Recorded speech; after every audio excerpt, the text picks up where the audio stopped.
si tu me connais pas, je pense que tu me connais pas. En vrai de vrai, je pense que les seules personnes qui me connaissent là, c'est mes potes. Je peux pas ne pas faire de vidéo voyager seule sur ma chaîne. C'est pas possible. Bon, si tu me connais pas, je m'appelle Inès, j'ai 22 ans. Donc dans cette vidéo, je vais te parler de voyager seule. On va aborder plein de thèmes. Alors déjà, je vais te faire une story time obligée de ma première fois en voyage solo. Comment convaincre ses parents, pourquoi j'ai voyagé seule, des petits conseils et la sécurité, notamment quand on est une femme, parce que on sait très bien que être une femme et être un homme à l'autre bout du monde, etc., c'est pas la même chose. Le sujet du voyage un peu solo, j'ai commencé à en parler sur TikTok et même sur Instagram un peu, et par la suite minimum une fois par mois, surtout des meufs qui m'envoyaient un DM parce qu'elles avaient besoin de conseils. J'en ai reçu tellement plein que je me suis dit la prochaine fois que quelqu'un me demande, je lui envoie le lien et elle a toutes les réponses, c'est carré. Alors j'ai déjà fait une vidéo sur ce sujet avec ma pote Shanice. Shanice, elle a une chaîne YouTube, donc je mettrai le lien de la vidéo en barre d'infos. On a raconté plein d'anecdotes et tout, bref c'était trop cool. Mais j'étais obligée de quand même faire ma vidéo sur ma chaîne. Cette vidéo tu peux grave l'écouter en mode podcast. Tu la mets en mode en fond pendant que tu fais le ménage, pendant que tu révises ou j'en sais rien. Voilà, et je voulais absolument faire cette vidéo sur ma chaîne parce que c'est grave un sujet que je kiffe. J'aime trop quand des meufs elles m'envoient des DM et que je les conseille et tout, je sais pas, j'aime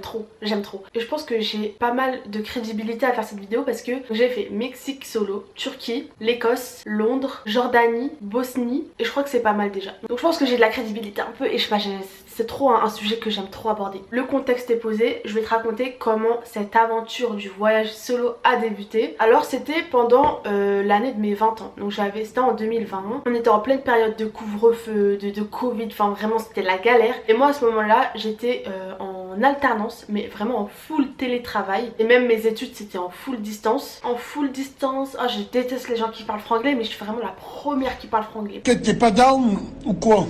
T'es pas down ou quoi?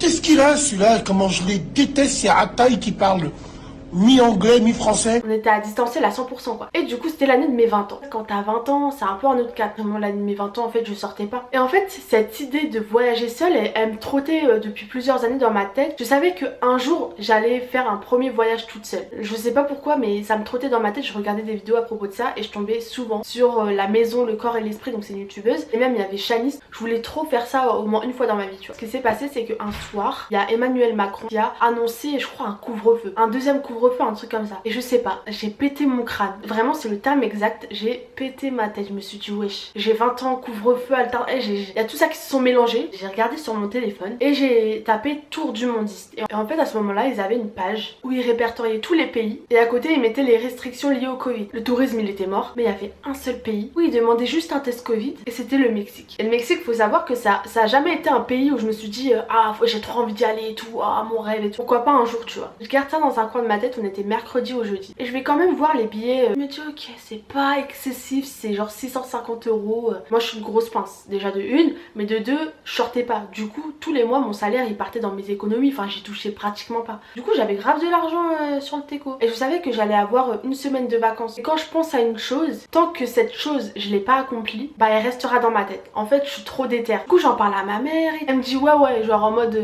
juste un truc dans le vent. Bref je commence à vraiment lui en parler et tout. Elle me dit Inès on va se poser, on va voir les restrictions liées au Covid et tout parce que voilà elle voulait quand même savoir et tout. Et le lendemain j'étais en mode non mais je vais y aller. Genre je vais y aller, genre je suis trop déterre et tout, ouais. Genre il y avait rien qui pouvait m'en empêcher tu vois. Genre je sais pas, je me suis dit go. C'est pas go dans un mois, go dans 2 mois. Non, c'est go le samedi. L'idée elle avait commencé à émerger dans ma tête le mercredi et samedi j'étais dans l'avion. C'est passé entre temps, j'ai fait vite mon test Covid et tout ça. Bien évidemment j'en ai parlé à mon père. Mon père c'est pas du tout pareil que ma mère déjà. Il était en mode qu'est-ce que tu racontes? Qu'est-ce que tu me racontes? Va là-bas genre qu'est-ce que tu me racontes? Il est très protecteur, ce qui est normal, surtout quand ta fille décide du jour au lendemain de partir au Mexique toute seule. Sa réaction elle était hyper logique. Ma mère elle avait peur mais ma mère elle était plus en mode je peux pas t'empêcher de vivre ta vie tu vois. Ce que je fais vu que je suis très têtue, bah je prends mon billet d'avion, je réfléchis même pas, j'ai plus le choix d'y aller parce que j'ai mis 650 € dans un billet d'avion qui est pas remboursable donc je suis obligée d'y aller. Mon père je l'appelle et tout, ouais ça va parce qu'il fallait que je le prévienne un minimum. Je lui dis ouais ça va et tout, bah là je vais faire un test Covid. Pourquoi tu vas faire un test Covid et tout? Je fais bah parce que je vais au Mexique samedi. Il fait quoi? Bref il commence à m'enchaîner, à m'embrouiller. Pendant toute la journée qui a suivi, je crois qu'il commence à m'envoyer plein de messages. Tu vas te faire kidnapper, en fait bref des messages où il les vénère parce qu'en fait il voulait pas que j'aille toute seule à l'autre bout du monde. Et en fait tous ces messages ça m'a angoissée en fait, ça m'a angoissée. Je me suis dit waouh en fait il a raison, pourquoi je fais ça, je suis une ouf, pourquoi je pars à l'autre bout du monde sur un coup de tête, enfin j'avais trop peur. Je me suis dit non j'ai plus envie d'y aller. En plus moi j'ai une phobie de l'avion, genre vraiment l'avion j'aime pas. pas. Je me suis dit non, je vais prendre l'avion toute seule. Bref, j'étais en panique. Ma mère la baisse, je lui fais part de mes craintes et tout, et elle me dit non mais t'inquiète ma chérie, aller à l'aéroport toute seule, t'inquiète, c'est comme une gare, c'est comme si tu vas à Paris toute seule, c'est rien et tout. Bref, et en fait elle commence à me rassurer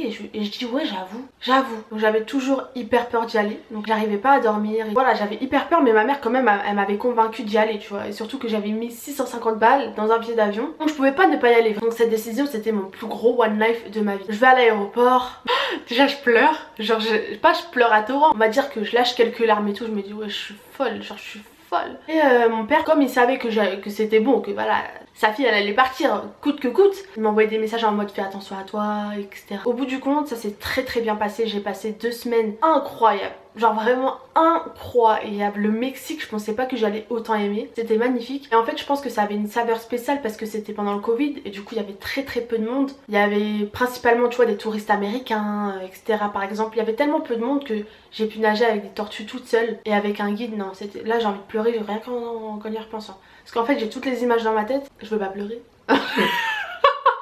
Non, je vais pas pleurer. Je suis très émotive en fait, je suis hyper sensible. Je sais pas, j'ai toutes ces belles images dans ma tête. Du coup pour le fait d'être seule etc, je me suis pas sentie seule parce qu'il faut savoir que déjà je pense que voyager seule c'est pas fait pour tout le monde. Certaines personnes qui vont se faire chier, qui vont être en angoisse etc. Bref, c'est pas fait pour tout le monde, c'est pas fait pour toutes les personnalités. Faut savoir que vas-y, je suis quelqu'un, je m'en fous d'être seule. Enfin, en fait quand je suis partie au Mexique toute seule, j'avais pas cette crainte de oh je vais me retrouver toute seule. Je sais qu'il y a beaucoup de gens qui ont cette crainte là, mais personnellement c'était pas du tout mon cas. Moi c'était plus le fait de... C'était vraiment de partir à l'inconnu dans un pays que je connais pas. En plus je parle très peu espagnol, genre bref, mais au final tout s'est bien passé, j'ai eu aucun problème. C'était magnifique, vraiment un 10 sur 10, c'était trop bien. Ça reste un des meilleurs voyages que j'ai fait parce que ça s'est fait sur un coup de tête et tout s'est très bien passé. Celles et ceux que ça intéresse, j'ai fait un petit road trip de 2 semaines dans la région du Yucatan, donc tout ce qui est un peu touristique, Cancun, Playa del Carmen, Tulum, etc. Si vous voulez plus de précisions sur mon itinéraire, envoyez-moi un message sur Insta ou TikTok. Et en fait, à partir de ce moment-là, j'ai commencé à faire plusieurs voyages solo en fait. Comment convaincre ses parents? Parce que même si j'ai 20 ans, voilà, dans certaines familles, il n'y a pas de majorité, tu vois. Très dur parce qu'on me l'a déjà posé cette question. Donc moi j'ai la chance d'avoir une mère qui est assez supportive et tout, qui me supporte dans mes délires quoi. Et j'avais un père qui avait peur pour sa fille, mais voilà, il était en mode interdiction, mais en fait au fil des voyages que j'ai fait etc, il est en mode oh vas-y ma fille profite et tout. Déjà ça dépend des parents en fait. Si t'es mineur et tout, en vrai je peux comprendre. En fait faut se mettre à la place de ses parents et se dire que si ils veulent pas que tu partes, c'est pas parce qu'ils ont pas confiance en toi, c'est plus parce qu'ils ont pas confiance aux autres. Ce qui est logique parce qu'il y a plein de fous sur terre. Je me sentais beaucoup plus en sécurité au Mexique qu'à Paris. Mais voilà quoi, moi je trouve que la France c'est pas du tout safe. Genre comparé à d'autres pays, je vous jure que c'est pas safe du tout. Quand je marche dans les rues, voilà, de région parisienne le soir, mais je crains pour ma vie, je suis vraiment parano, je regarde partout quand je suis dans le train et tout. Alors que quand je suis à l'étranger, par exemple à Londres, certes je vais avoir peur pour ma vie parce que je suis une femme et que en tant que femme personnellement moi je suis très parano, je crains beaucoup moins pour ma vie à l'étranger qu'en France. Bon après ça dépend où tu vas. Déjà faut pas lâcher le morceau, faut forcer. Je veux pas donner ce conseil parce que c'est pas bien, mais quitte à désobéir à ses parents, non c'est pas bien. Non je pourrais pas dire ça. Si j'avais un peu écouté mon père et je serais pas partie au Mexique, j'aurais trop regretté vraiment. Et faut se dire en fait, faut dire à tes parents que tu vas leur envoyer des messages tous les jours. Va prendre des hébergements qui sont dans le centre, un endroit assez touristique. Chaque parent est différent et chaque relation enfant-parent est différente. Donc c'est un peu compliqué de donner des conseils sur ça en fait. Parlant de conseils, de sécurité etc, je vais parler surtout en tant que femme parce que c'est un peu compliqué d'être dans ce monde en tant que femme parce qu'il y a des fous furieux, mais il faut savoir qu'il y a des fous furieux partout. Ce que je fais à chaque fois, je pars toute seule, déjà j'active ma localisation. J'active ma localisation Snap, j'active ma localisation iPhone. Comme ça, mes proches ils sont vraiment au courant de là où je suis en temps réel. Si possible, prends une puce 4G, c'est toujours bien. Tellement je suis un rat, parfois j'en prends pas. Et genre je gratte un peu la wifi des restaurants, des hôtels, etc. Le premier voyage que tu vas faire seul, prends une puce 4G pour pas te perdre, etc. Tu vois. Surtout reste en contact en fait tout le temps avec tes proches. Par SMS, tu leur dis ouais je suis bien arrivée à tel endroit. Envoie-leur souvent des nouvelles en fait, des photos etc, comme ça ils vont pas s'inquiéter et par exemple j'envoyais plein de photos à mes parents, notamment à mon père, et mon père il disait waouh ma fille c'est trop bien ce que tu fais, trop beau et tout, profite. Et en fait pour les prochains voyages ils vont être un peu plus en confiance. Quitte à mettre 10-20 euros de plus dans une chambre d'hôtel, moi je te conseille quand même d'être dans le centre. Et moi je te conseille alors de faire confiance à ton instinct, c'est à dire que s'il y a un groupe de gens ou un mec ou une meuf qui te disent non mais t'es toute seule, calme, Calma, tu peux mentir. Très souvent je dis que je suis pas toute seule, que j'ai mon groupe d'amis qui est là-bas, surtout quand c'est des mecs qui viennent m'aborder, des gros relous là. Parfois en fait j'ai un bon instinct et je me dis bon je vais lui dire la vérité tranquille. Vraiment quand même faire attention à ta sécurité, pour moi c'est la base. Toi c'est ta priorité. Moi je conseillerais quand même de faire un peu de one life et de pas être hyper carré dans ton planning de voyage, parce que imaginons tu vas être dans un endroit, y a rien à faire, ou je sais pas, t'as fait le tour, bah je réserve un hôtel pour la première semaine ou les 2 premiers jours et après je verrai sur place. Tu seras pas coincé, tu vois ce que je veux dire? En fait d'être flexible. Voilà, c'est exactement, c'est le mot, c'est être flexible. Mais après ça je pense que ça dépend de la personnalité. Il y en a qui sont vraiment très organisés et tout. Et moi je te le dis, tant que t'as de l'argent sur ton compte, il y aura toujours des hôtels, des Airbnb, donc t'inquiète pas. Il y a des destinations etc, des lieux où c'est vite complet. Donc forcément faut être organisé. Mais en fait ça dépend. Après, ça dépend de si tu restes vraiment longtemps ou pas dans la destination. Par exemple, si tu restes un week-end ou 5 jours ou une semaine, là, tu as moins le temps de te laisser aller, on va dire. Et du coup, à ce moment-là, je te conseille d'organiser vraiment ton voyage. Alors que si tu restes 1 mois, 2 semaines, tu as quelques jours, tu vois, pour t'organiser directement sur place. Je sais pas si vous m'avez comprise, mais je pense que oui. J'ai fait le tour, en tout cas, moi je suis vraiment là pour te rassurer. T'inquiète pas, tout va bien se passer. C'est comme si en fait tu vas à la ville d'à côté, tu la visites. Tu vois, c'est exactement pareil. J'ai fait 6 voyages toute seule. J'ai eu très peu de points négatifs. J'en ai eu, notamment en Jordanie. Donc je te laisse aller voir ma vidéo sur la Jordanie. J'ai plus de souvenirs positifs de mes voyages que de souvenirs négatifs. Et donc maintenant, on va aborder le sujet. Je crois que ça va être le dernier point. Pourquoi partir toute seule? Parce qu'il y a beaucoup de gens qui se demandent pourquoi tu pars toute seule. Et je te jure, ça m'est arrivé. Quand je fais des voyages toute seule, il y a de la famille donc, qui me disent non mais t'es pas partie toute seule. Allez, t'étais avec un copain. Et j'étais en mode... Quoi?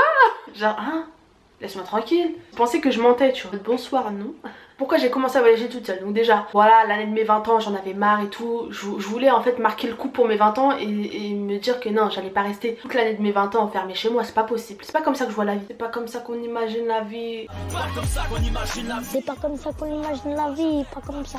Pas comme ça qu'on imagine la vie. En fait, je vais reprendre le TikTok que j'ai fait. Que je voyage toute seule, certaines personnes me disent de dire 5 raisons de voyager seule. Quand je dis que je voyage toute seule, certaines personnes me disent Pourquoi faire?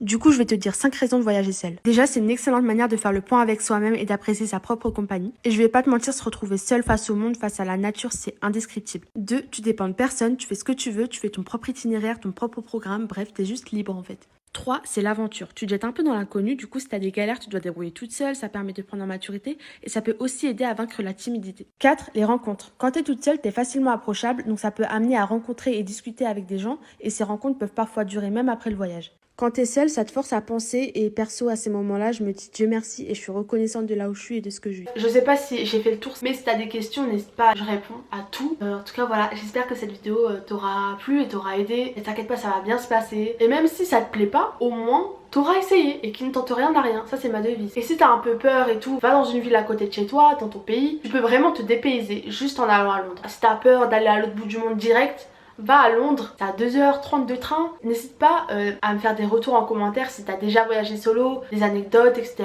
Et si t'as peur ou enfin bref, commentaire là. Bye.